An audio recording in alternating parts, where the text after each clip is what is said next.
Os antecedentes da Primeira Guerra Mundial explicam vários dos fatores apresentados acima. Aqui nós destacamos a relação existente entre três países europeus no final do século XIX e início do século XX. Esses países são Alemanha, Itália e Inglaterra. Vamos iniciar a nossa abordagem pela Alemanha. A Alemanha formou seu Estado Nacional muito tardiamente se comparado aos outros países europeus. Só podemos falar na Alemanha como Estado Nacional centralizado a partir de 1871. Um dos principais episódios que permitiram esse processo de unificação dos alemães foi a Guerra Franco-Prussiana de 1870. Vamos falar desse conflito a partir de agora. A Guerra Franco-Prussiana foi um conflito europeu que colocou em lados opostos a França e a Prússia no ano de 1870. Uma dúvida muito comum dos alunos nesse momento é saber o que era a Prússia. A resposta é a seguinte: a Prússia era um dos estados independentes integrantes da Confederação Germânica. Como nós já dissemos, a Alemanha só passou a existir como Estado Nacional centralizado a partir de 1871. Antes da unificação e da centralização, vigorava a fragmentação política administrativa da região, ou seja, cada estado da Confederação Germânica possuía o seu próprio chefe político e era livre para decidir sobre a sua própria organização interna. A Prússia era o mais desenvolvido dos estados germânicos e o principal responsável por conduzir o complicado processo de centralização política da região. Voltando agora para a Guerra Franco-Prussiana, podemos afirmar que o conflito provocou a união de regiões fragmentadas contra um mesmo inimigo e, ao mesmo tempo, um sentimento identitário entre os estados que compunham a Confederação Germânica. Este inimigo comum era a França, e o sentimento identitário de que estamos falando se chama nacionalismo. Mesmo que não necessitasse de auxílio na guerra contra os franceses, a Prússia recebeu a ajuda dos demais estados da Confederação Germânica, e com isso a França sofreu uma derrota humilhante. Além de perder a guerra, os franceses perderam parte de seu território. As províncias da Alsácia-Lorena, ricas em reservas de minério de ferro, foram tomadas pela Alemanha, que estava sedenta por matérias-primas para sustentar o seu acelerado crescimento industrial. A festa que marcou o nascimento da Alemanha como Estado Nacional foi realizada no coração político da França, Paris, dentro do Palácio de Versalhes. A rivalidade entre as duas nações era evidente, pois com essa provocação, a intenção da Alemanha era humilhar a França com requintes de crueldade e demarcar a sua posição na Europa como uma nação extremamente poderosa. Diante de tamanha humilhação, os franceses desenvolveram dois sentimentos simultâneos: o nacionalismo francês e o desejo fulminante de uma revanche contra a Alemanha. A vitória sobre os franceses na Guerra Franco-Prussiana fez surgir uma nova superpotência europeia, a Alemanha. Isso provocou um desequilíbrio no mapa da Europa, que antes apresentava a liderança da França e da Inglaterra. Isso significa que novas disputas estavam por acontecer. A rivalidade entre a Alemanha e França ficou ainda mais intensa e, não por acaso, os dois países ficaram em lados opostos durante a Primeira Guerra Mundial. O outro país de destaque no complicado jogo do equilíbrio europeu é a Itália. Assim como a Alemanha, o país teve a sua centralização política concluída muito tardiamente, ocorrendo apenas em 1870.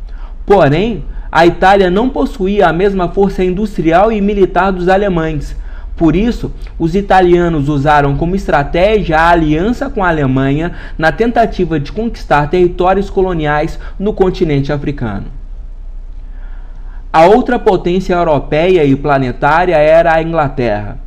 Lembre-se que a Inglaterra foi a primeira nação do mundo a se industrializar, ficando praticamente sozinha nessa posição durante 100 anos.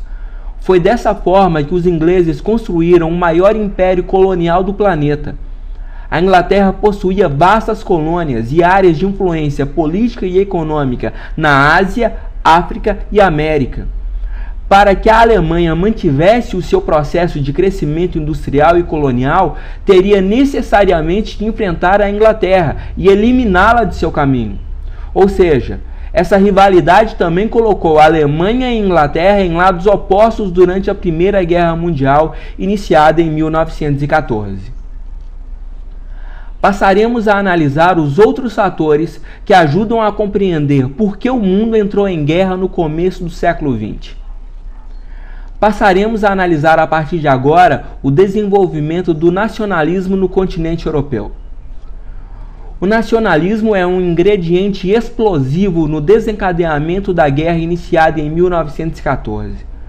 Podemos definir o nacionalismo como a construção de um sentimento de identidade nacional, ou seja, identidade aqui é compreendida como um sentimento de pertencimento a um grupo, seja pela vinculação e compartilhamento da mesma cultura, da mesma língua ou da mesma raça.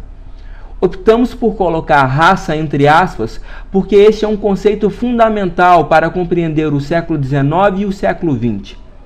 O conceito de raça ganhou grande repercussão e aplicação com o darwinismo social, que defendia a existência de raças inferiores e superiores, sendo que o branco europeu seria a raça mais avançada e desenvolvida do planeta. O conceito de raça ajudou a sustentar o racismo em relação aos demais grupos do planeta. O fator agravante é que esse racismo tinha uma fundamentação científica, e isso foi usado como justificativa para matar e dominar outros povos e outras regiões. Eu vou aproveitar a oportunidade de fazer uma conexão com o conceito de raça aceito e utilizado na atualidade. Vamos fazer também uma abordagem interdisciplinar com a área de biologia. É importante salientar que o Enem valoriza e exige muito essas habilidades e competências, ou seja, elaborar interpretações interdisciplinares e fazer comparações entre o passado e o presente, procurando estabelecer semelhanças e diferenças entre conceitos e realidades históricas para compreender o mundo em que vivemos na atualidade. Então vamos lá. Atualmente, o conceito de raça é considerado uma construção social e cultural que não encontra sustentação na área da biologia. Preste atenção. Do ponto de vista genético, raças humanas, no plural, não existem. Para a biologia, as características físicas dos seres humanos nada mais são do que adaptações dos grupos populacionais ao ambiente em que eles vivem. Dessa forma, a cor da pele, a característica do cabelo, dentre outras características, não podem ser explicadas por critérios raciais. Basta você recordar as aulas de biologia sobre Charles Darwin, ou seja, a espécie que sobrevive não é a mais forte e nem a mais inteligente, mas sim aquela que melhor se adapta às características e modificações impostas pelo ambiente. As diferenças físicas não podem ser explicadas pelos fatores raciais, mas sim pelas adaptações de cada grupo ao ambiente em que ele vive. Então, a pergunta que você deve estar se fazendo nesse momento é a seguinte: se raças humanas não existem, qual é o termo mais adequado para fazer referência aos grupos humanos? A resposta é etnia. Etnia é um termo que significa a existência de características físicas e culturais compartilhadas pelos grupos populacionais humanos. Tudo isso que eu falei aqui tem uma fundamentação nos atuais estudos da engenharia genética e foi retirado do livro Retrato Molecular do Brasil, dirigido e organizado pelo geneticista Sérgio Pena. Voltando agora para o nacionalismo do século XIX e início do século XX, podemos afirmar que as rivalidades europeias explicadas anteriormente, somadas ao nacionalismo, provocaram o sentimento de xenofobia, que significa ódio ao povo estrangeiro, e o racismo, sentimento de superioridade sobre os outros grupos humanos. Chegaria um momento em que esses elementos explosivos seriam detonados pelas disputas existentes entre os estados europeus, como nós veremos mais à frente.